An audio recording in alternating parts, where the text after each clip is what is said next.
உலக எரிசக்தி சந்தையில் பெரும் அதிரடியாக பெட்ரோலியம் ஏற்றுமதி செய்யும் நாடுகளின் கூட்டமைப்பான ஓபெக் அமைப்பிலிருந்து வெளியேறுவதாக ஐக்கிய அரபு அமீரகம் அதிகாரப்பூர்வமாக அறிவித்துள்ளது. சுமார் 60 ஆண்டுகால உறவை முறித்து கொண்டு எடுக்கப்பட்டுள்ள இந்த முடிவு வரும் மே 1 முதல் நடைமுறைக்கு வருது. ஐக்கிய அரபு அமீரகம் தனது நாட்டின் உற்பத்தி கொள்கை மற்றும் திறனை ஆய்வு செய்த பிறகு இந்த மூலோபாய முடிவை எடுத்துள்ளது. இதன் முக்கிய காரணங்கள்: ஓபெக் அமைப்பின் கட்டுப்பாடுகள் இன்றி தனது தேசிய நலன்களுக்கு ஏற்ப எண்ணெய் உற்பத்தி மற்றும் எரிசக்தி கொள்கைகளை வகுக்க அமீரகம் விரும்புது.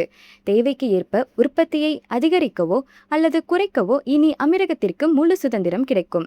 குறைந்த கார்பன் கொண்ட எண்ணெயை உற்பத்தி செய்வதிலும் புதுப்பிக்கத்தக்க எரிசக்தி முதலீடுகளை அதிகரிப்பதிலும் அமீரகம் அதிக கவனம் செலுத்த உள்ளது. அபுதாபி முதலில் 1967 ஓபெக் அமைப்பில் இணைந்தது. 1971 அமீரகம் உருவான பிறகும் அந்த அமைப்பில் ஒரு சக்தி வாய்ந்த உறுப்பினராக இருந்து வந்தது. உலக சந்தையில் எண்ணெய் விலையை நிலைப்படுத்துவதில் அமீரகம் இதுவரை முக்கிய பங்கு வகித்தது.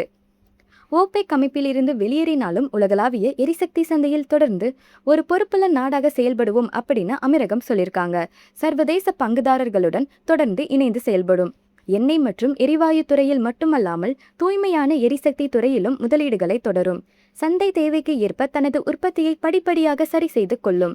அமீரகத்தின் இந்த அதிரடி முடிவு உலக எண்ணெய் சந்தையில் நீண்டகால மாற்றங்களை ஏற்படுத்தும் அப்படின்னு எதிர்பார்க்கப்படுது. மேலும் இது போன்ற லேட்டஸ்ட் ஐக்கிய அரபு அமீரக செய்திகளுக்கு நம்ம கலீஜ் தமிழ் சேனலை சப்ஸ்கிரைப் பண்ணுங்க.